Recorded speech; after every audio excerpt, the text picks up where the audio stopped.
Loopy blazing a trail of terror. The incomparable King Larry, giant gorilla god. Loopy has a brain about this size. He is sheer brute force. While Larry is a thinking animal. His brain's considerably larger. King Larry versus Loopy, shattering every obstacle that stands between them in the most fantastic rampage of annihilation ever recorded on film. See King Larry destroy a well-sealed Amazon package. See Loopy wreck a perfectly good slice of bread while attempting to butter it. Nothing and nobody can stop the showdown when King Larry and Loopy meet to fight for survival of the dumbest. In a world filled with intergalactic space battles, metahuman destruction on a global scale, and psychopathic serial hauntings, there's only one team who can make sense of it all. When your world is overrun with rampant pop culture, call Loop and Larry, Guardians of Geek. Whoa! every week. Hey, I'm Loop. And I'm Larry. And this is Guardians of Geek. We are quite excited this week. Another brand new episode, number 41 for us. Yeah, it's pretty exciting. We just passed our 2-year anniversary. That's pretty cool, actually. It's really cool. And we went from starting with just a podcast. Now we're on YouTube as well, which is cool. Yeah. We thought we'd make it maybe 2 episodes. Yeah, sometimes you start these things and they just never go anywhere. But we've been able to stick through it and keep doing it, and it's fun. And we're just gonna keep going. Exactly. And this is an exciting episode.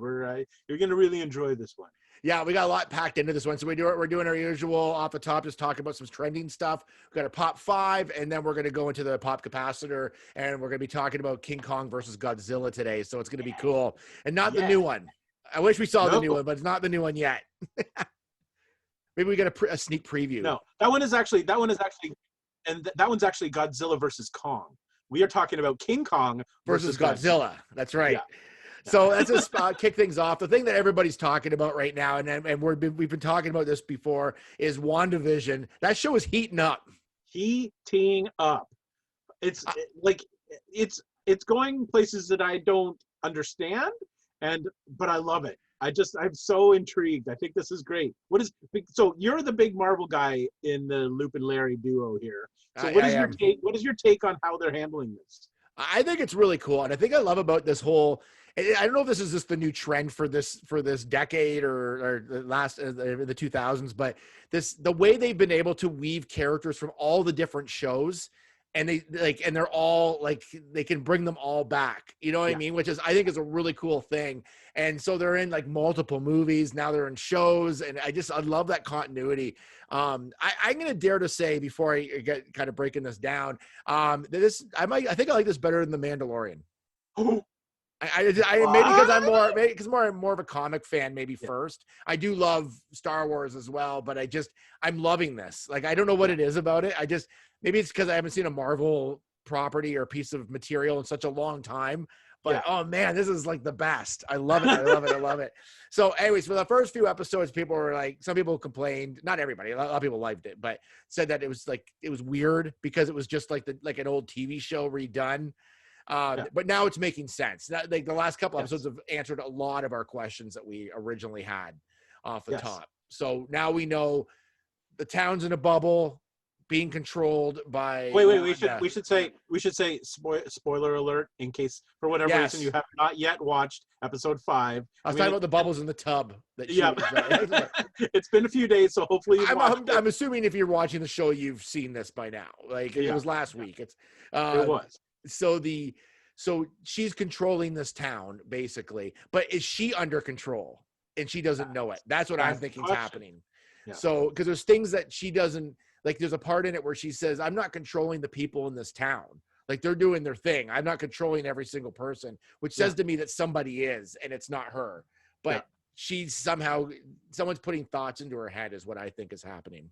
Well, and my question is, how did those people get into that town? Because they said earlier on that the town doesn't exist. So she's created the town and filled it with people. So if she's not controlling everybody who's in there, how did those people get in? Like, were they all sucked in? I'm not 100% on how that happened, but or is she creating them out of her mind the way she created her kids? Yeah, and how do they show up? Like, he's got these twins now that are growing when they feel like it, apparently, or at a different rate. Which is kind of funny because in sitcoms that happens as well, right? Like suddenly one season they're babies and the next season they're like 2. Like I found that kind of funny. There's just so many like questions about the show and who's doing what. And one of the theories is that it's the demon Mephisto is kind of or Mephisto is sort of running this because in the comic he's the one that put that part of his soul created those kids. So that could happen.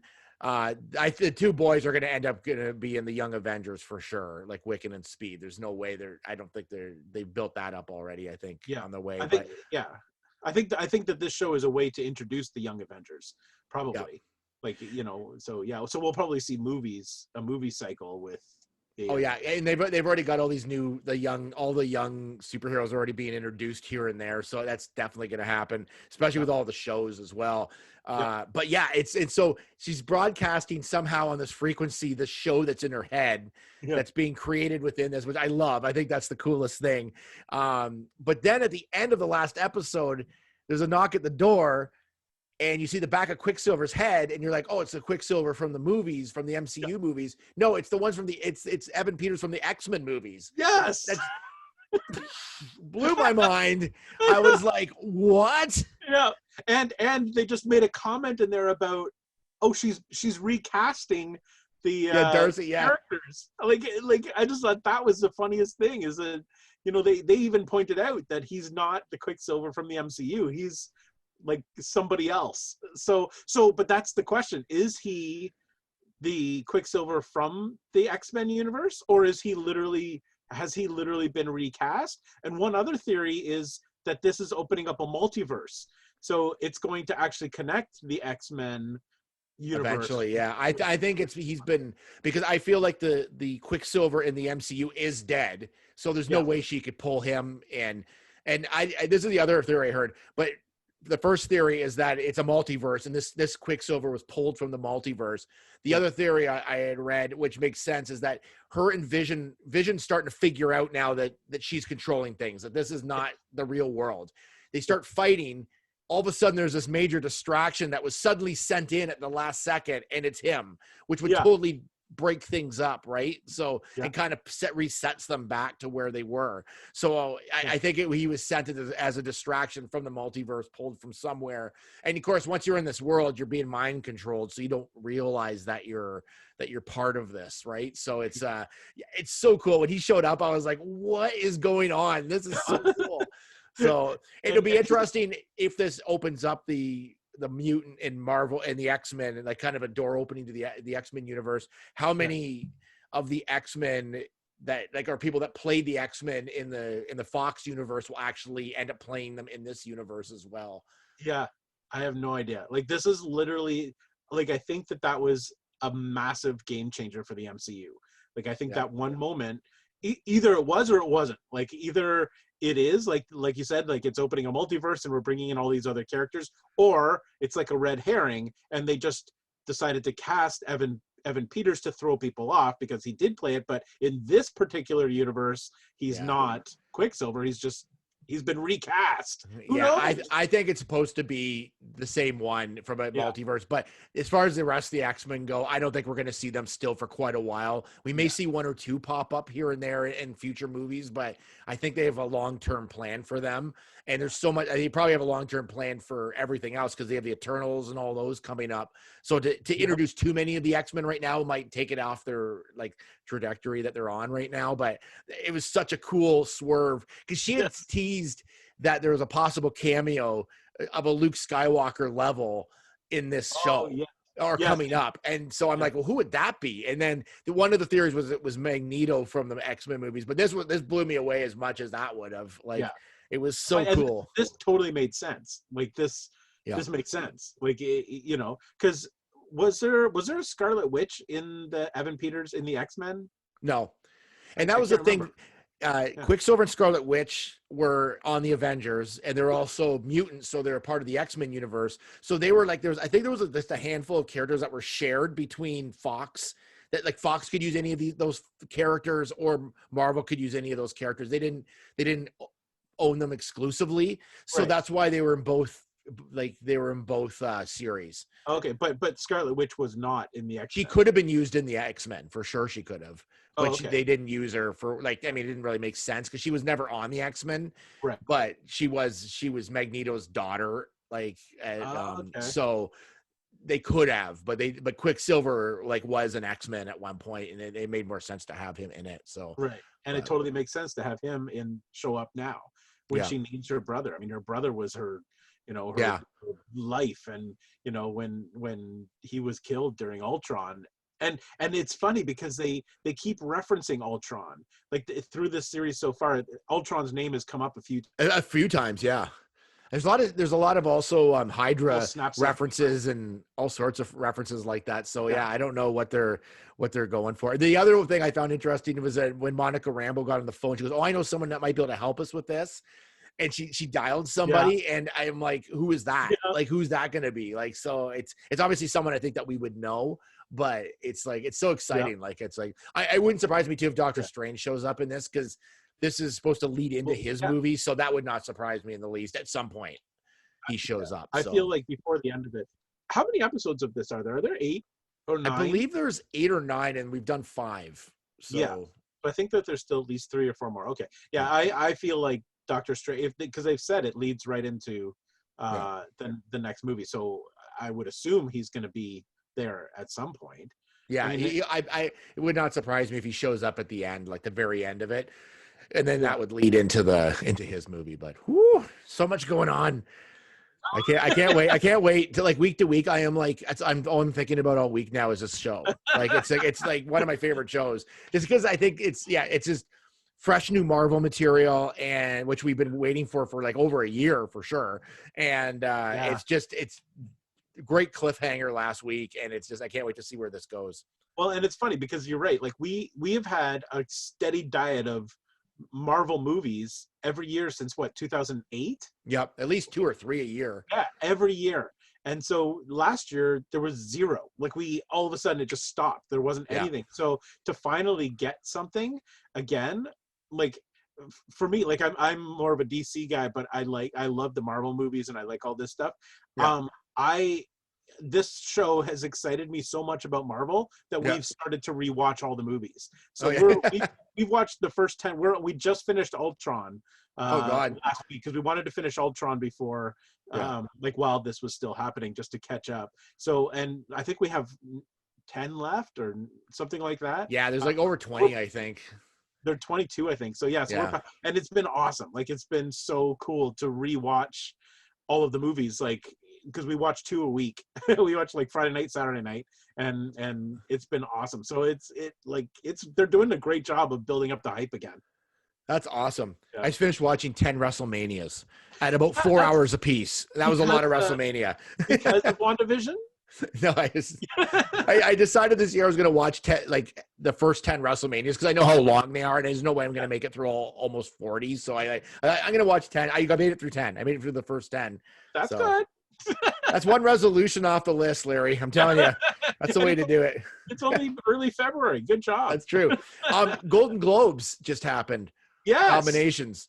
It actually kind of surprised me. Like it was one of those things that I just didn't think was going to happen, or I wasn't on top of it. Usually I'm like, I wake up early in the morning so that I could actually watch the nominations live on TV. I've done that for years. Yeah. And this year, because of all that's going on, it just didn't even occur to me, mostly because there hasn't been movies in theaters where we are, so we haven't really watched anything. So, but they did it. They set out their nominations, and it's the same sort of situation as usual. But it's an interesting list because there are no like blockbusters essentially. I mean, because nothing was released. Yeah. yeah, none of the movies are like the big popular movies Yeah. that we would have seen in the theaters.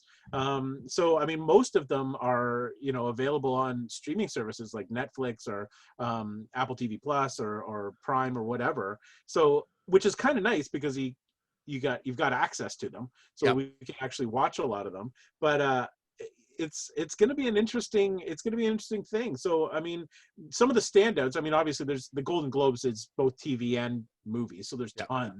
tons of nominations, so we're not going to talk about all of them, but a couple of the standouts. One of the ones that I was really excited about is and we mentioned, so in the best picture musical comedy, Yep. the when we did our 2020 retrospective show, Yep.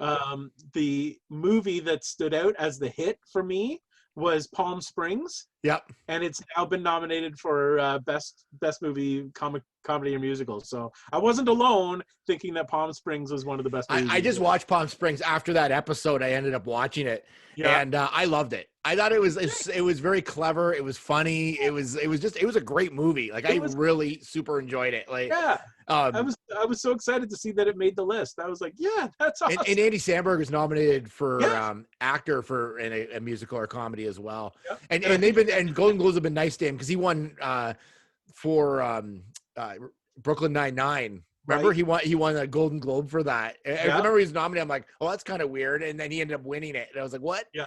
So they're Yeah. very kind to Andy Samberg. So it wouldn't surprise me if he maybe could walk away with that. It would be awesome. I'd be all for that one. So that was in one, and then moving over to TV series drama, it's loaded with Loop and Larry favorites. Okay. We've got Lovecraft Country, Yep. which we talked about, which I've watched most of. I haven't finished it yet. I finished it. Yeah. Did you finish it? Yeah. I watched it all. Yep. Yeah, I think I've got 3 episodes left, so that's up there. That's great news. Ratchet. Oh which yeah, we that also wasn't that that was like someone's pick for the worst of the year. Yes. I thought. I still would say it still looks good to me, but the Yeah, what was the it's- one the year before? What was that? It's a comic series that was a movie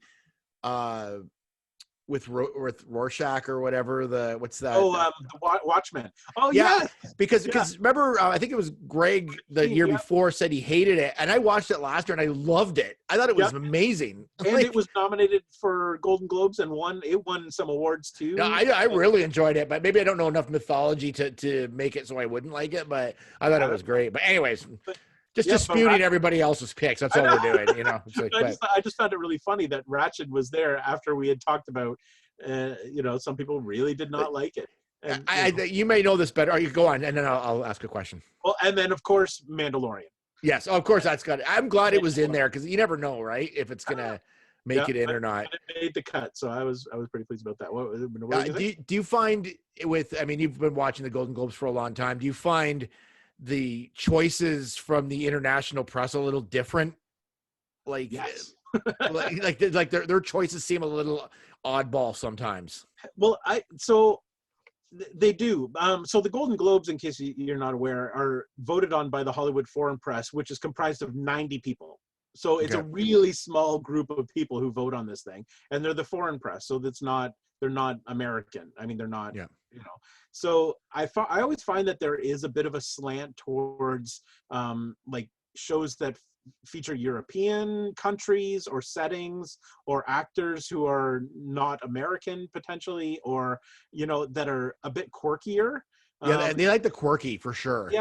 Yeah, it's a bit of a different. It skews a little differently for the Golden Globes, which I like. I mean, it's not the normal stuff always. So so then you end up with things like Lovecraft Country and that sort of thing, and best musical or comedy Borat. They love Borat, man. It's like Borat. I was like, how's that on there? It's like, didn't the girl from it get nominated as well? Like Sacha Baron Cohen got nominated. I still haven't seen it. I wasn't like a massive fan of the first one. I found it really cringy, but this one I really liked it. I thought it was good. I thought it was on par with the first one. Like it's the same sort of thing. But there's some pretty cringy stuff in this one too. But I thought it was really great. But that's what I mean about the Hollywood, like that. I don't think that movie would ever be nominated for an Oscar. Yeah.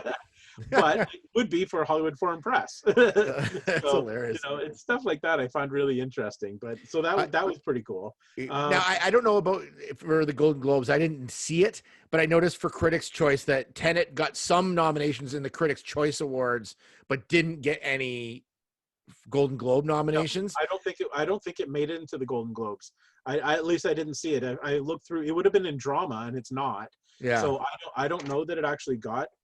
I mean, unless it got some acting, I didn't catch it, so I didn't really see that it was there. But it didn't. It wasn't right at the top.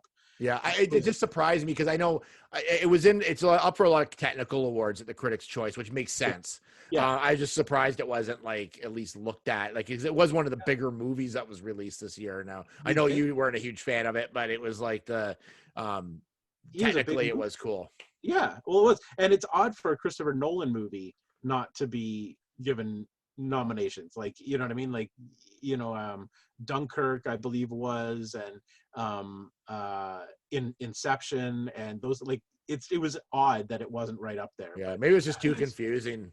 Yeah, I think it just missed the mark for too many people, I think, this time, unfortunately. Yeah. But and then the only other thing I want to mention is in the TV side, best TV series comedy, Schitt's Creek.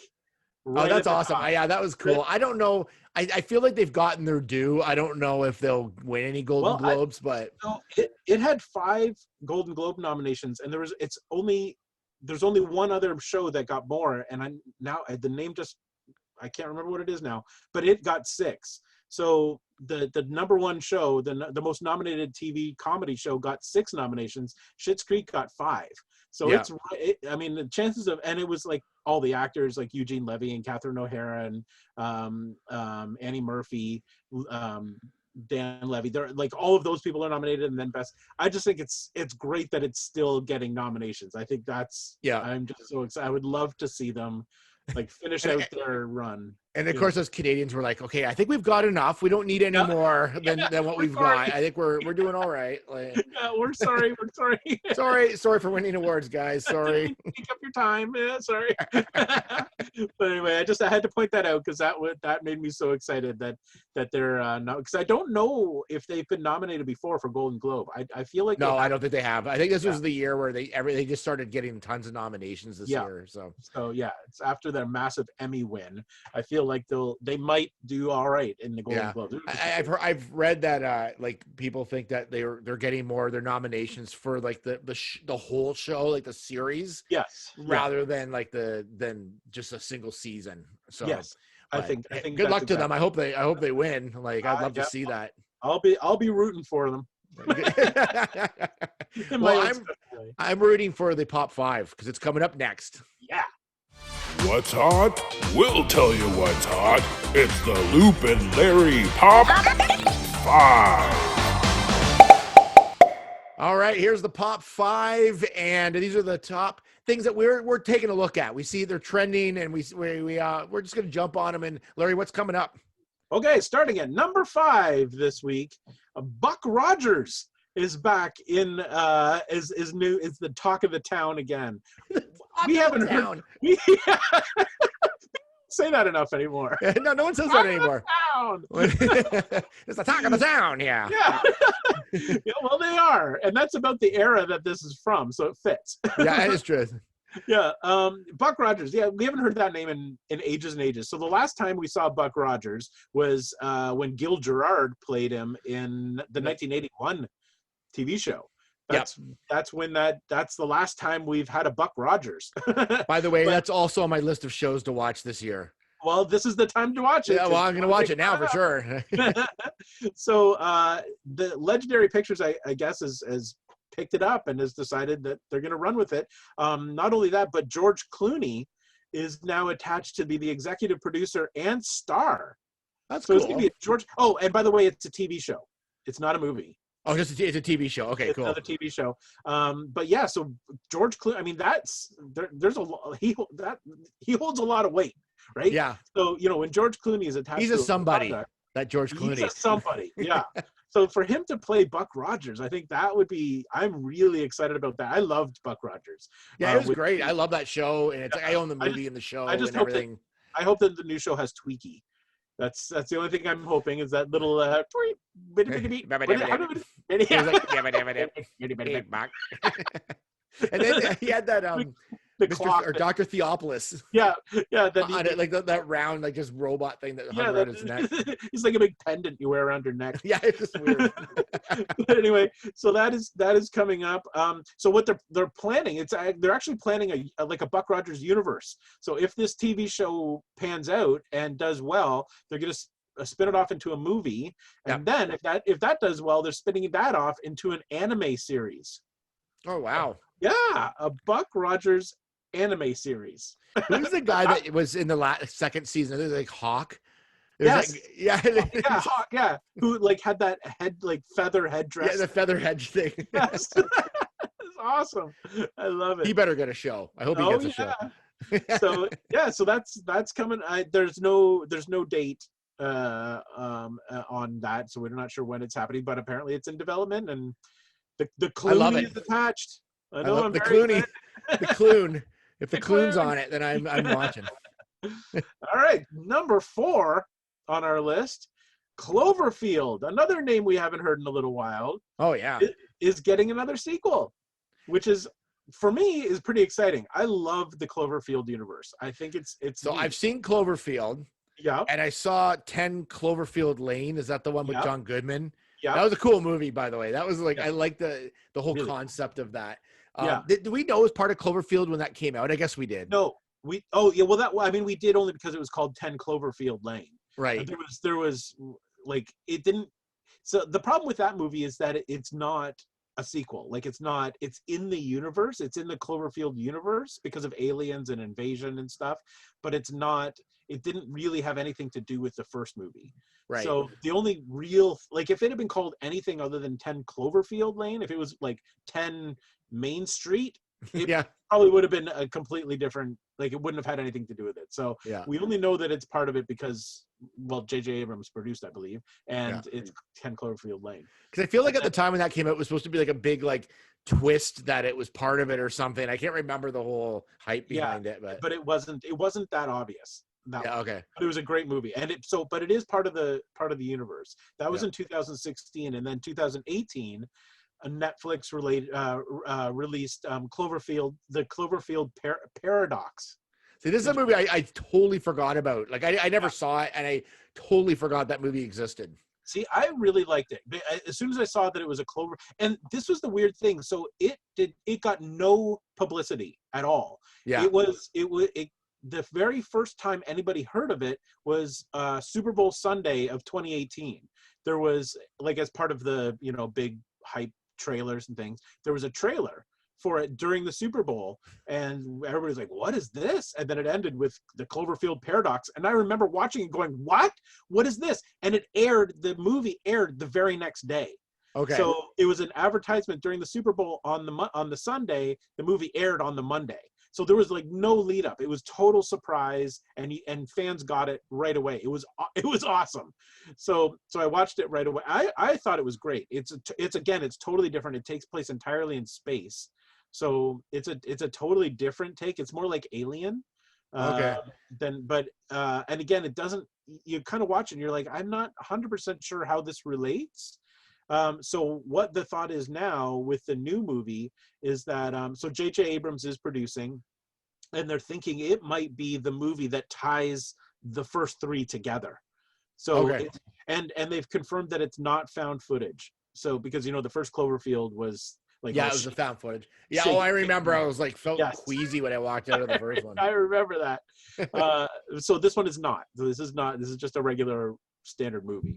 But yeah, so the thought is it might tie all 3 movies together into an actual Cloverfield universe, which would be really cool because I love the concept for it, and I've been enjoying them so far. So yeah, I'll rent them all again and watch them. It's been a while since I've seen them, so it's been. I assume you could probably. I don't know if they're on Netflix. I'm not sure. Well, the Cloverfield Paradox is. I feel like I own the first one, but I remember liking 10 Cloverfield Lane a lot. I thought that was a really cool concept. Like it's really cool. So. Yeah. All right. So that's big news. But again, no date on that one yet, so we're not 100% sure, but it's coming. Excellent. Yeah. Number 3. All right, number 3, Falcon and Winter Soldier trailer dropped during the Super Bowl. So like this is Everything probably I'm thinking the last trailer before the show kicks off. Yes. So you see a little bit more of what's going on. Just to I'm in a full Marvel mode now, so I've been very excited. But so basically, it's kind of weird because basically, Falcon Winter Soldier look like they bicker a lot. Yes. That's one thing I got out of it. But you do see some hints of Baron Zemo in it because he's carrying his mask that he has in the comic book. Cool. And it's the same guy who played him in the last movie as well. So which I think is cool. So, because I think he was going to kill himself in Civil War, but then he was stopped by Black Panther. And then, so now he's back for revenge. And then, Sharon Carter was shown in this as well, who's Agent 13, because she was in Civil War, I believe, as well, or both Captain America movies. She's in this as well, which is pretty cool. So I'm looking forward to that. And what was the other piece that? I don't know if it was shown a lot, but U.S. agents in this as well, which is another Captain America-esque hero.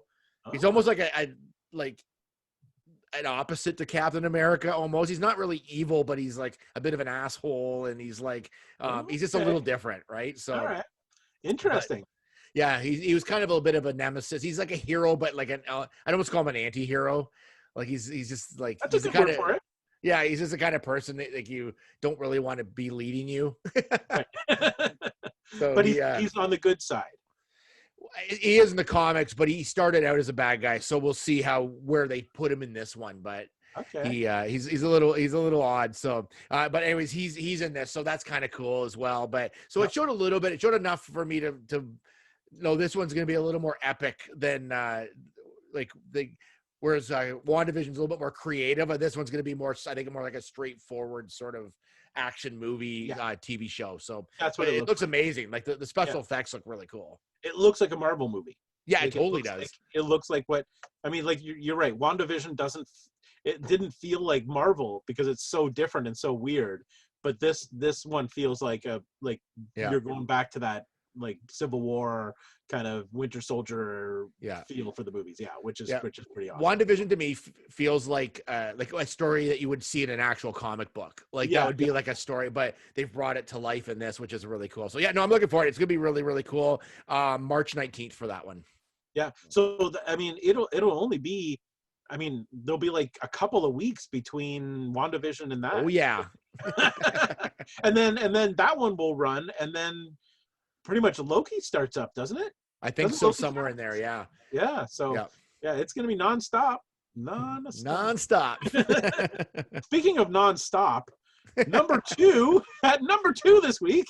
Well, Spider-Man universe has gotten ridiculous because all we're hearing is rumors of all these people that are now in the movie, and Keanu Reeves is now the newest one that they're courting to be in the movie and playing Kraven the Hunter, which is a villain of Spider-Man's, he's basically like a hunter on steroids. Basically, he's like one of the greatest hunters in the world, and one of the things. So they want Keanu Reeves to play him in this movie. So that's the latest rumor. But I'm finding it weird because none of these people that they've talked about have ever confirmed they're in this. But so here's the weird thing. So we talked about doing this and putting this on our Pop 5 and doing that. Just today, the day that we're recording this, Jimmy Kimmel tweeted out like a story, like retweeted the Keanu Reeves has been rumored to think, but at the top he wrote not true, not true, not true. And that's all he wrote, and then the link was to this story. So what does Jimmy Kimmel know that we don't? Well, the other thing is too is that everyone's been talking about Tobey Maguire and Andrew Garfield being in this. But then Tom Holland just said, no, that's not that he knows of. But then Tom Holland's also been known to say the wrong thing. So, and they feel like he's being fed stuff to say so that he doesn't spoil it, because he's been known to spoil a few things in the other movies. So they're probably saying, you just deny. No matter what anyone asks you, deny it. So maybe, so I don't know. I don't know if Jimmy Kimmel is denying it on their behalf, or I just found that really, like, if it had been anybody else, I would have just been like, oh, okay, whatever. But it seems like a weird person to. Yeah, because it came from Jimmy, and the fact that he said it 3 times, not true, not true, not true. So I don't know. Is it true? Is it not true? It could be a bit too that he's doing or something. Like, who knows? I don't know. But yeah, there's a lot of people that are like, they say they're in this, but like even Jamie Foxx is like, oh, I don't know if I'm in it. Like they're all like playing dumb on it. So I don't well, know. I mean, it's the kind of movie that if all of these people are there, you want it to be a surprise. You want the audience to be like, oh my gosh, look, it's Keanu Reeves. I had no idea. So, but if they release all these people now, like the surprise is gone. Yeah. So I'd way rather not know who all these people are going to be or which characters are going to appear in the movie, and then be surprised. Yeah. You know, it takes away a lot. I think the element of surprise is now gone in our generation now. Like it's not a thing anymore. It's hard. Like when like the Luke Skywalker or the Quicksilver thing happened, like that's very rare anymore to have a surprise like that. But those are also cameos and not like people that were actually like been hired earlier on and like, you know, one of the major trades to announce it. Right. So it's just very bizarre, but yeah, I love a good surprise in a movie for sure. Oh, well, and December 17th, apparently it's supposed to be when this movie comes out. December 17th? Yeah. Well, with all good luck coming our way, we might actually get to see it in the theater.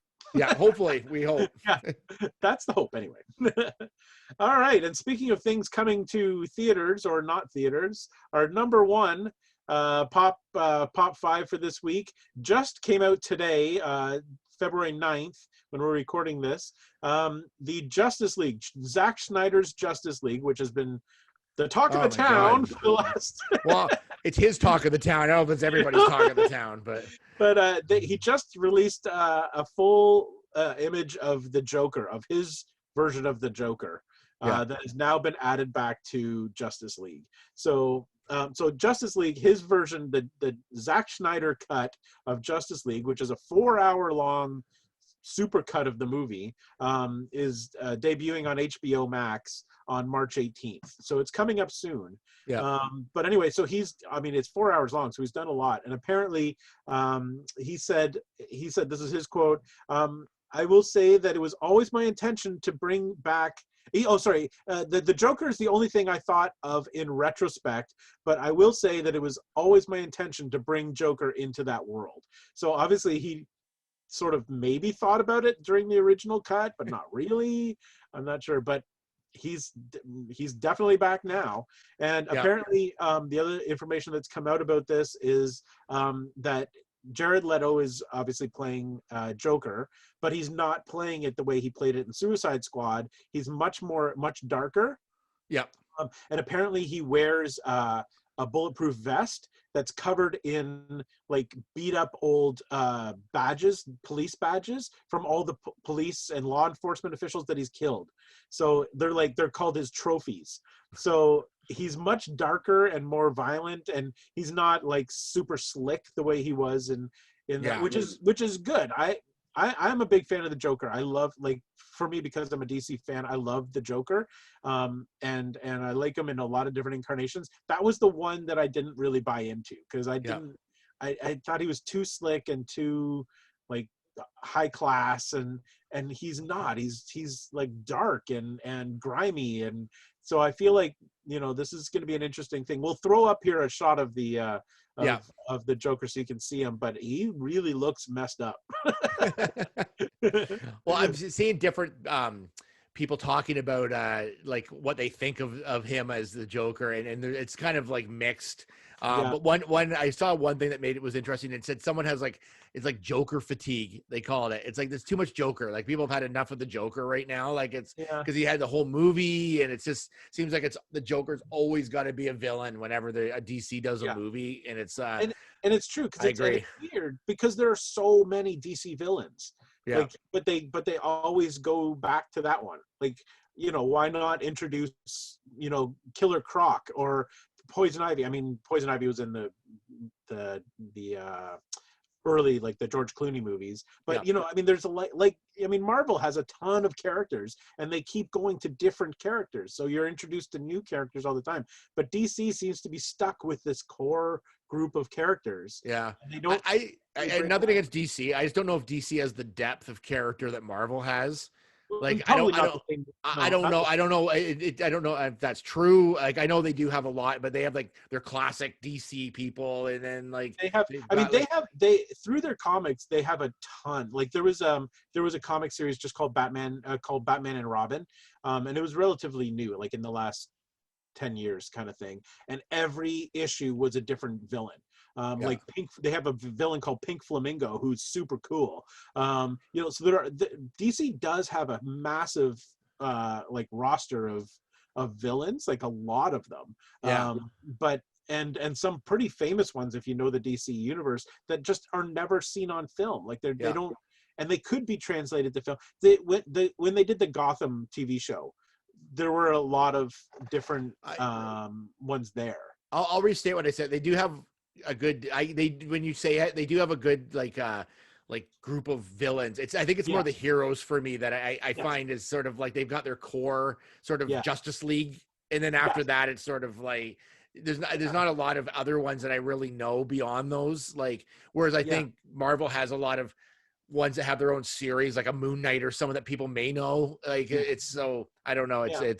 But I know the Joker's a great character. I mean, to be able to play the Joker is like it's iconic. and there's so many ways you can play him, from the Jack Nicholson to whoever, right? Like it's just it's very cool. It's gonna be really interesting. I'm actually quite excited to see this because I mean he's been talking about it for so long. I know. I'm almost like sick of hearing about this thing. It's like the Zack Snyder cut. Like it's like I'm like, oh my god, like just put it out already. Like and is it so? This is something I think I'd read this, but I don't remember. Is it 4 solid hours or is it 4 1-hour shows? Do you know this? At one point it was a movie, and then I think it was 2 movies, and then I think it was like split into 2 nights or something. And now I think it's like a series or something. I think it's like 4 1-hour like chunks. That's what I think that's what I heard last. Yeah. So it'll be easier to watch. Yeah. So it'll be interesting. I'm like looking forward to seeing what he does with it. I don't know if it'll be like better or worse than the Justice League. I don't know. That's going to be really interesting because maybe there was a reason why the Justice League was cut down to 2 hours or whatever it was. I don't know. Because he shot new footage for this, right? Is that the okay? Well, the Jared Leto stuff is all new. Like okay, Leto, he wasn't in the original cut at all. Yeah, I feel like this too is supposed to be like a flashback or something, or a flash forward, or a dream sequence or something for Batman. Like I don't think he's totally could be. Yeah, I'm really not sure how he plays into it. Apparently, there is information released about how his character fits in here, but I specifically avoided it because I don't want to know. Like, I mean, that's part of what we were talking about. I want there to be some surprise. I want to be surprised about that. But if you're really curious about how Jared Leto's Joker fits in this, there is information out there. So. I'm glad the Wonder Twins are making an appearance too. Yes, that's gonna be cool. And Gleep. Yeah, I'm glad they're spin-off apparently. I'm surprised they're not in it. Like, I mean, they were major heroes of the. It's funny when they were in the original cartoon, when they were in the Justice League. For some reason, you just sort of knew they were added to it. Like even as a kid, I knew those aren't actual like heroes. Like these guys have been added to the series. Like somehow for this series specifically. Like even at the time, like.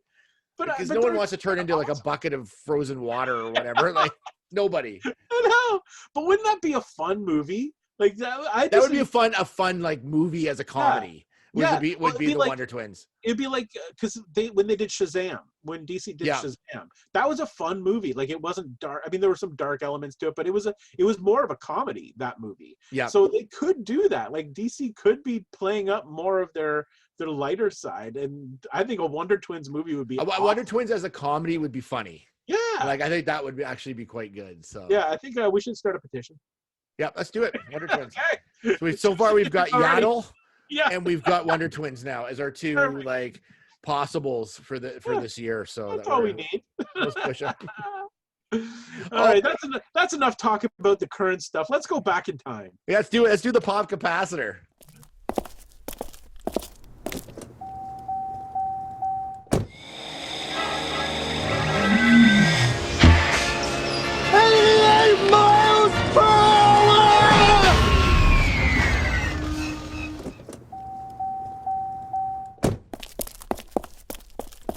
All right. It is the pop capacitor where we go back and take a look at a film or a TV show or a toy, and we basically re-review it and see if it still holds up to now. And today we're looking at King Kong versus Godzilla from 1962, because coming out soon, is it next year, Larry, the Godzilla versus King Kong? I think it was supposed to be this year, but I think it's now moved to next year. Yeah. Okay, so we thought we'd go back to the basics, to the original battle of King Kong versus Godzilla. So can you give me a little history on like the Godzilla movies at this point? Because I remember watching a lot of them, but I don't know where this fits into that timeline. Yeah, so this is so exciting for me because Luke and I both grew up on watching Godzilla movies on Channel 43, Lorraine Cleveland, during the Superhost show. So I love the Godzilla movies right there. That's him. Yeah. I just think they're so fun. So Godzilla started in 1954 with Godzilla. It was just called Godzilla. Or in Japanese it was called Gojira.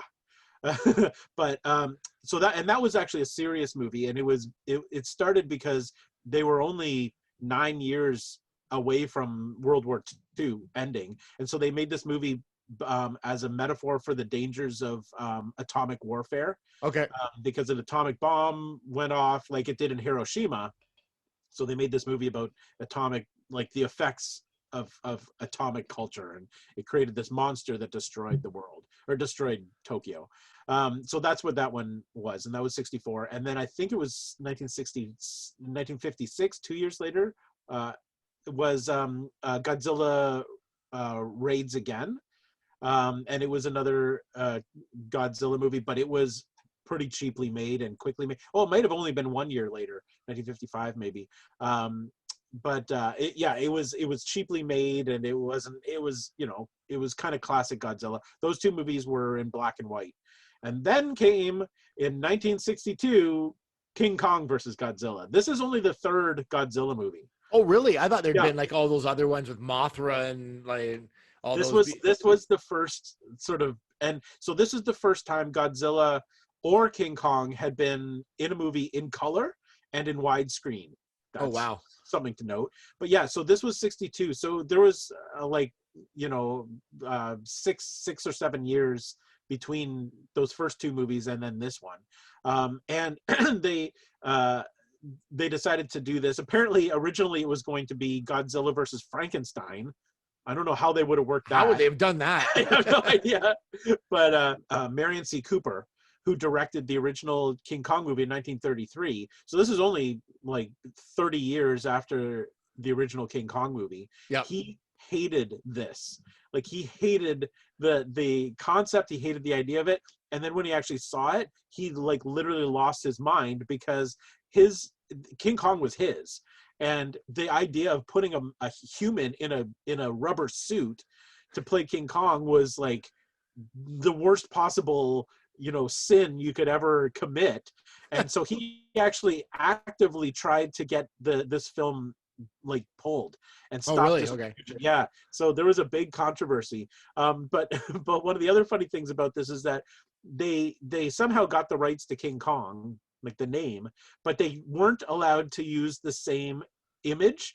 So he could not look the same as the King Kong from 1933, which is why he looks so goofy in this. He has a longer like lips and snout or something like. It's very odd looking. So instead of creating a mask that looks like a gorilla, they created one that looks like a Japanese macaque, a different kind of monkey entirely. Okay. Yeah. So you're not actually looking at a gorilla, you're looking at a Japanese macaque, which is kind of different. This movie was so popular, it's still to date, and they are still making Godzilla movies. Like Netflix just released a few last year. So they've been making Godzilla movies literally from the 50s till now. This movie got the highest attendance of any Godzilla movie ever. Like, really? It was tremendously popular. This movie. Yeah. Despite the fact that it's horribly bad. Yeah. Yeah, I've got different views on it, but it's It's so, and then so here's the other interesting thing. so originally it was created as a Japanese film, and it was created entirely in Japanese. So there weren't the English actors. The story was a little bit different. The movie ends with a big battle between King Kong and Godzilla, and this one, the version that we grew up with, that the English version, it looks like King Kong won the battle. In the original version, we're not really sure. They actually say that he may not have, and there were more battle scenes. There's a whole underwater battle scene in the Japanese version that was cut for this. So there are two very different versions. So, but the one that we grew up with on WUAB, Lorraine, Cleveland, was the English version, where the whole thing is sort of narrated by a UN reporter, a reporter from the United Nations, who cuts back in every once in a while to give you updates on where What's Godzilla happening. is. Yeah. So for this review, I'm going to try a little different. We haven't done this way yet, but it'll still work. Instead of just going through plot through the whole thing, let's do like a hit and miss, things you loved and didn't like about it. So in that way, we'll probably hit all the points we want to hit anyways. Okay. But I think a big miss on this, and you just mentioned it, is this whole UN reporter thing. I don't understand what they were. So it's a reporter in a room talking sometimes right to a camera and sometimes off a camera. Yeah, like to a fake camera somewhere off view. Yeah, and I don't know why they used that as a mechanism for this movie, because they kept going back to it. And on top of that, he would throw to like Japan or somewhere else to another guy who obviously didn't know how to wear a headset, because instead of wearing it like this, he'd have it like holding it and talking into the microphone that was on it. It just seemed really weird. Like this is the worst television broadcasting I've ever seen in my life. And who's watching this? Well, exactly. And that's in the original movie, this part didn't exist. Like, they didn't do that. So I think I feel like the original movie would have made more sense. It would have been more coherent. But yeah, they didn't introduce who this guy was. He just gives his name and says, I'm, from the UN. Why the UN has a news station, and like why they're broadcasting, I don't know, but they keep cutting to the satellite in the sky that is broadcasting, because that's like super high-tech technology. Yeah, that they're using a satellite to connect between the UN in New York and Tokyo, Japan and the rest of the world. So but they keep going back to it, and then it gives them like an opportunity to have like a scientist on talking about the brain size of Godzilla versus King Kong and stuff like that. It was so dry too. It was like, I felt like almost like a real interview. Like, it's like, okay, you can spice it up a little bit for the movie. Like, and it's such a bad set. Like, it's literally, oh my God. Like, it's like, two walls, and then they've like push pinned a flag from the UN up to the wall, and then there's a map that's sort of hung crooked on another wall. And that was the other thing too. He's like, they have the technology to show the satellite during the broadcast and go live to Tokyo or whatever, but they can't like have like a digital map. Like, they can't have like a map like come up that's like, he has to go to like one that looks like it was made from a grade 3 class. Like, it was just terrible. Well, and plus on top of that, so they every once in a while they'll cut to a reporter who's watching the action on a TV, which means that they had like camera people or something right in the midst of the Godzilla King Kong battles, or like right under the buildings that were collapsing, because they were watching this. And there was one scene of a massive fire that was happening, and there was a camera up right in the middle of the fire. In the middle of the action. These guys were when the UN broadcast, they're like the original CNN. Like, yes. Yeah, these are intrepid reporters getting right into the midst of things. So crazy. Yeah, so that was a little bit of a miss. The other miss. There might be more misses in this movie. Yeah, maybe. The whole premise of this movie is Godzilla is awakened by a submarine. Like, a submarine is traveling underwater and like runs into an iceberg. Yes. And inside the iceberg is Godzilla, and it wakes him up, and that's how Godzilla comes back. But King Kong comes back because this pharmaceutical company called Pacific Pharmaceuticals heard of this monster on the Faroe Islands that was there, and the president of Pacific Pharmaceuticals wants this monster because he wants it as a publicity stunt because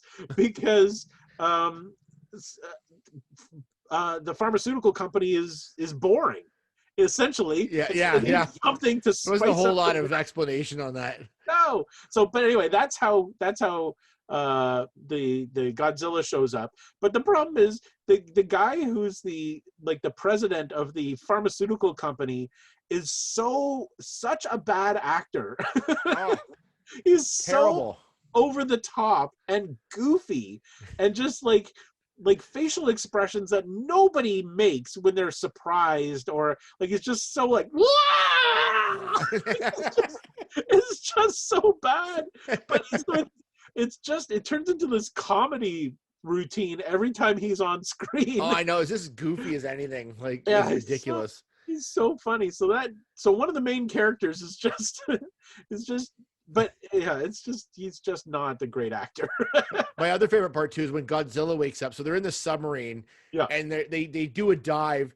Literally seconds after doing the dive, they hit the iceberg. Yeah. It's like if they never drove a submarine before, Yeah. these guys it's like they're like the iceberg would have had to have been in their view. Yes. Oh, because they literally okay, let's go down. It's like beep beep, and they hit the iceberg within seconds of diving. Well, Like, how would they miss it?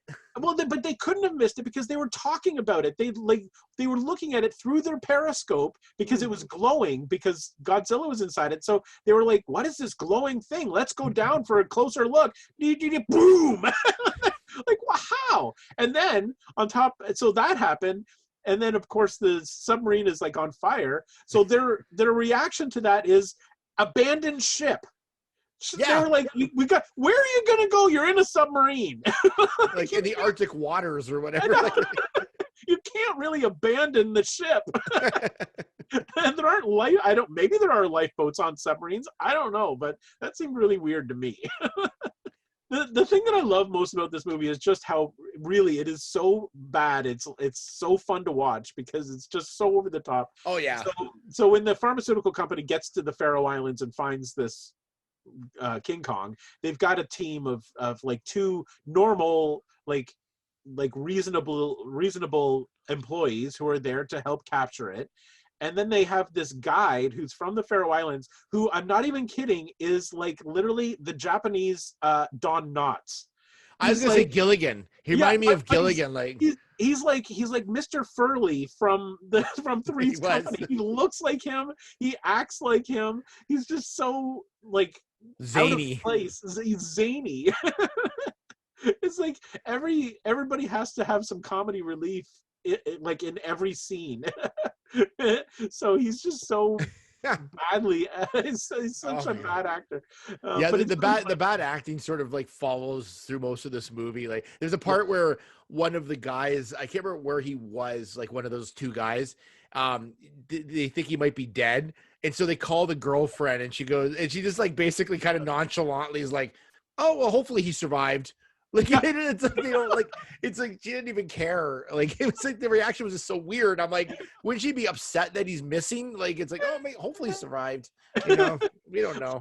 And speaking of poor reactions, when they're on the island is full of like natives who worship the King Kong as a god, and they pray and they dance and they do sort of like stereotypical island like stuff, like dancing with skirts on, feathers and whatever. Traditional, like traditional, the way Hollywood portrays it. Yeah. Anyway, at one point, King Kong drinks some liquid that knocks him out and puts him to sleep. So King Kong is now passed out completely on the beach. And instead of like securing him and like getting him ready to transport to the United States, the whole native culture dances around him for literally like 10 minutes. And first of all, he's passed out, so there's no reason to be dancing because he doesn't appreciate what they're doing. And there's close-ups of the women who are dancing, and they're literally stone-faced. They're like, oh, do we have to keep doing this? Like, I'm done dancing. This dancing is ridiculous. Like, they totally are so disinterested Yeah, I know. in this dance. Like, you'd think that they would be like in awe of being so close to King Kong and dancing for him and everything. They're just like, meh, we do this a lot. It's just another dance. A very serious dance troupe. Like, none of the people who should be showing emotion show any emotion at all. Another miss I had was there's a part where I don't know if it was Kong or I think it was Kong fought like an octopus. Was it Kong? Yes. Yep. And I have to give the movie the award for the grossest sound effect I've ever heard. The octopus sound effect was like, and it went on forever. Like the sound effect, it was disgusting. That was a terrible. I completely agree. Like, I almost had to turn the volume off for that entire fight scene because it's just this terrible sucking sound for like 10 minutes. It's awful. Okay, but here I got a little antidote for this. Okay. So they used real octopus, like a real octopus, for this scene. It's one of those, like, they shot at low angle, and so it looked like it was huge and it was fighting. But to make it work, they used 3 different octopi, four different ones, because they had to use 4 different ones. When the scene was all finished, 3 of the octopi they threw back into the water. Yeah. The 4th one they killed and ate for dinner. So one of the octopi that's in this battle becomes the crew's dinner afterwards. Can't wait for this scene to be done so I can eat. I think that's the first time in recorded history of film that one of the actors on camera was actually killed and eaten afterwards. Like, that's horror movie level stuff. Oh God. I thought that was awesome. It was just like, that scene was vile too. That was so gross. Yeah, that wasn't good. But so then there are a couple of like plot points that don't make a lot of sense. For example, when there's the big battle near the end and it's Kong and Godzilla, for some reason, I don't know how they figured this out, because Godzilla has his atomic breath, so he's got this superpower and everybody knows about it. Kong is just a big monkey. Like, he doesn't have any special powers. So they had to give him something. So they decided somehow that electricity gives Kong like super strength and like brings him back to life. I have no idea how they figured that out. And the fact that he lived on an island that had no electricity. Yeah, how would this ever come up? How would they even know that? So that was one of the big plot like mistakes that I've found. And then the other one was they were trying to figure out, like, the government of, like, the Japanese government was trying to figure out how to get rid of Godzilla, because in this movie Godzilla is the bad guy. Like, as the other Godzilla movies go on, he becomes a good guy and he fights the other monsters, but at this stage he's still the bad guy. So they're trying to figure out how to get rid of him, and one of the things they come up with is to put him next to King Kong so they fight each other and then maybe they both die. But what comes up over and over again is they should drop the atomic bomb on him. Yeah. Well, but he's in Tokyo at this point. Like, he's stomping around Tokyo, and there's one scene where all of the reporters are like, "Why don't you just drop the bomb? Like, why are you not doing this?" And he said, "Well, the bomb's not off the table. It's quite possible." I know. Like, okay, that would literally destroy all of Japan. Like, but the stupid reporters are like, "Well, that doesn't make any sense. You should just drop the bomb on him." Yeah, like, a bomb's not. It's like there's gonna be so much collateral damage from it. Like, God, they couldn't quite figure out what the bomb like would do. Like, this is not a good idea. Stop pushing the bomb idea. Not a good idea. The other part I thought was ridiculous too is at the beginning they introduced this guy has this like company that made this like super strong string. Oh yes. Yeah, and as soon as he said that, I'm like, okay, when's the string gonna be used?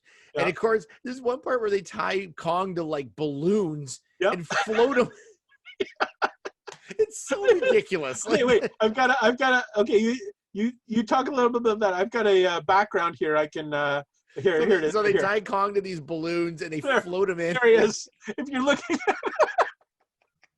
So if you're watching us on YouTube, you can take a look here. I'm just moving out of the way. He looks like he's like stuck in cobwebs or something. Like, but look at how happy he is. He's so happy. He's just so happy about being stuck to these strings. that costume was pretty bad, actually. That is a horrible, and it doesn't move. Like, so that's the other thing that we can mention. There are like 5 different variations of the Kong costume, because there's a variation where the arms are short, like normal length, because the actor had to have gloves so he could lift up boulders. Yeah. And then there's a version where the arms are literally double the length so he could beat his chest properly or something, but they're literally double the length, so it looks totally ridiculous. Then there's another version that's a puppet, because he has to drink things, so it's like the head is just a puppet that looks like this thing behind me, so it's like horrible to look at. And then there's like a miniature version for like long distance shots, but the costume with the double long arms is so awkward. It's so weird looking. And like, why wouldn't they just keep all the this is my other, and this goes with almost every Kong movie for me, it's the perspective, because sometimes Kong is a certain size and he looks massive, and other times he's picking things up like a person, and his hand isn't as big as it is when he's in other scenes. Like, it's the perspective of him is so different. And this is like in every Kong movie. He's all over the board, like in perspective. Yeah, it's all over the place. It doesn't make any sense. And it doesn't help when they change costumes so that like the body is different sizes by itself. Like that doesn't help either. But with all of its faults and all of its like crazy, like bad acting and bad writing, I still love this movie. Like I still think it's so fun to watch because it's just so goofy. Like it is just, and that's the thing with a lot of the Godzilla movies, and I think that's why we like them so much as kids, because they were not like anything else on TV. And they were totally goofy, and they didn't even try to like hide the fact that it's guys in big rubber suits crushing like model trains and things. Like it was so obvious. It has a lot of faults obviously, but again, like it's like you're saying, there's a lot of charm to it. There's something about it, and like I've actually a pretty good list of things I liked about the movie. I thought I thought that the sets were awesome. Like even though they're using miniatures, and yes, they look fake now, but back then they probably looked pretty good. Like the tanks and stuff they were using that were just miniatures, and in the sets that they were walking through, and that all looked actually really good for that time period. It totally did. And I mean, when the first battle happens, there's like actual model tanks that are remote controlled that are like driving different places that actually fire. Like there's actually like puffs of smoke and things that are coming out of them. So I mean, they did a lot of work. Like the miniature sets are absolutely cool, and that's one of the things that I love about all the Godzilla movies, is that the sets are really cool. Because the amount of detail and stuff, and this one, like you said, like at one point Godzilla uses his atomic breath to destroy one of the tanks, and it's a close-up of like they must have used a blowtorch or something, but this tank is like totally burning and melting, and it's really cool. and I thought the atomic breath, like, because all his you can see it behind me here, but or on this side, this side. But his scales on the back all turned blue, and it actually looked really cool. Like he lights up, he looks really cool when he uses it. He does. The only thing, and I don't know if you noticed this or not, you might have, whenever he uses his atomic breath, he always shoots in front of straight onto the ground in front of King Kong. Like, why not just shoot him in the face with the atomic breath? He wasn't a great shot. He was terrible. He just did not. He went to the school of the stormtrooper in shooting ability. Like he just always shot on the way in front of him, just to create an explosion to startle King Kong. I don't know, but the effect is cool. Like it is really well done for the time. I think it's pretty cool. Yeah, I mean, there's a lot of cool stuff like that happens all the way through it. Yeah, like I think it's just the like the sets were cool, and I know that scene with the when they go to the Kong Island and like the with the extras now, but that scene was actually really well put together. Like the dance and that they like there was a lot of extras in that scene. Like it was a pretty epic looking scene. Yeah, like there were like, there's probably like 200 extras or whatever Yeah. it was there, and they were all like synced up, and it was like that looked like it would took a while to put that scene together. I'm like, that's pretty impressive looking actually for that time period again. And the set was indoors, I assume. So it was all mountains and big rock formations. Like it was a really cool looking set piece. And you're right. I mean, they had hundreds of actors. Like the costuming was really cool, like with the feathers and flowers and whatever. So I mean, the production design on this movie is awesome. Like it really is. Like it really looks pretty cool. But that it looks even better when you compare it to the UN reporter set. That's the thing. Like, why did they cheap out on that? I feel like that. I don't know, but I feel like that was added in later or something. Well, it was added to the English version. So so that's why it's like it seems very out of place. Yeah, it wasn't in the original version. The version that came out in 1962 in Japan didn't have any of that. So it was re-released in 1963 in the US. So it was a year later, and that's when they added the American actors and that whole reporter stuff. So it was okay. I understand now, because it didn't make sense to me why that was in there. And of course, they have to dumb it down, of course, for the American audience and over-explain it, which kind of ruined it because it was just.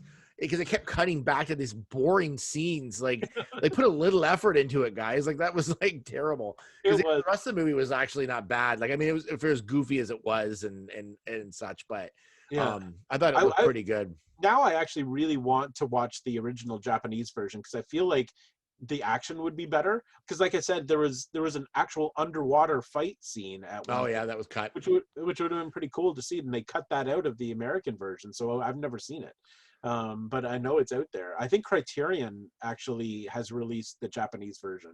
So do you own all like the ones from the 70s, right? Like or the 60s? I own all of the Godzilla movies, like all 29 of them.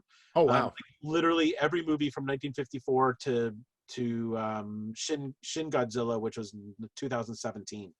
All of them, and I also own all of the Gamera series, because Gamera. I forgot he had his own series. That's right. He had I think six or seven movies of his own. So I have those too. I've got all of them. I love them. I think they're great. So which side are you on? Are you on the Godzilla or King Kong side? Are you Team Kong or Team Zilla? I'm always Team Zilla. I am no too. No matter who's up there, unless it's the son of Godzilla, then I'm on Team Manila. Is that a thing? I don't know. Who doesn't love baby Godzilla? On an offshoot of this, I just learned that like there was like a whole series of like I know the Godzilla versus Kong's coming out, and like I just discovered that like I knew the last Godzilla movie led into this movie, but I didn't realize there was two other movies prior to this that all led into it as well. Like I don't know why I missed all this. Like I have no idea. We had this conversation, and I'm like, oh yeah, we should do this because the new Godzilla versus Kong is coming out, and and the other two were really cool, and and Kong was great. And Luke's like, Kong wasn't that the one that Peter Jackson did? And I'm like, yeah, he did it, but that one doesn't count. No, I'm talking about the Samuel L. Jackson, the one that takes place in the Vietnam. He's like, what are you talking about? And then I said, and then like 2 years before that, there was Godzilla. He said, you mean the one that Ferris Bueller was in? I thought he was joking, but he wasn't. I kind of remembered Kong Skull Island coming out, but I forgot about it. And then the other one I'd never even heard of, like the one from 2014. Like I did watch it the other day, and I've watched. I haven't watched the King of Monsters one yet, which is the last one. But I've watched the other two now. I've watched them both because I wanted to get kind of caught up on them. But I was like, I love Skull Island. I love Kong Skull Island. That was a great movie. Island's awesome. The other one, it was like, I don't know. I wasn't really into it. It was that one and King of Monsters. King of Monsters is cool because it reintroduces some of the original monsters. So like Rodan is in it, and King Ghidorah has 3 heads. He's the 3-headed monster. So a couple of, and Mothra's so they reintroduced those, so I was super excited because I was like, oh, they're finally bringing Mothra into like a modern movie, and it's not a great movie but it's okay, like it's all right. Like you cared about the characters in Kong Skull Island, which I think is the key to these monster movies, like because they obviously they don't talk, so you have to rely on the supporting cast to kind of carry an hour and a half movie along. And the Kong Skull Island, I thought the supporting cast and that storyline was great that led into this. But but this one was fine. This one was good. I enjoyed it. So I think this one stands up. I think it's still quite interesting and I think it's fun. Yeah, I totally think it's fun. I think it's one of those movies that even if you didn't grow up with it, because we kind of grew up with it, but I feel like it's the kind of movie that you could still show to like your kids, and because it's so goofy, they would just laugh at it, and it would still be a fun thing to watch because it's just so goofy. But it's the models are really cool. So it's great. It's cool. So yeah, if you have a chance, and this was we found it on YouTube, right? That's right. Yes. So you can actually, if you can't find it anywhere else, the whole movie is on YouTube. Just type in King Kong versus Godzilla, and boom, there you go. The whole hour 1962. Make sure it's the 62 version. So I don't know if there's any other version, but that's like this is the only time they fought. That's the only time they fought. King Kong made another movie, and I don't remember what it was. Not long after this, but I think that was the only time that the two of them fought together. I think so. Okay. Yeah. So just look up the 1962 version. You gotta watch it. It's awesome. Awesome. Well, thank you everybody for joining us for the show, and of course, follow us on our socials. Subscribe and like us on YouTube, and follow the podcast and all the other things we do. But we love when you're a part of the show, and thank you so much for watching. And King Kong versus Godzilla. We didn't even mention who won this battle in this movie, did we? We're not really sure. Yeah, one of them went into the water. Was that Kong? They both went into the water. Kong came out, and they just said, Godzilla seems to have just disappeared. So and Kong just swam back to the island. Apparently, came from. They decided that was enough. They had enough. They were done. I just wanted to make sure people knew who won this battle, and I guess it was a stalemate once again. But the only one we saw was Kong, so I'm assuming he won this round. Yeah, we're gonna say Kong won this. Yeah. Well, there you go. Now you can sleep at night now, knowing what happened. Thank you so much for joining us. We'll see you next time. Bye-bye.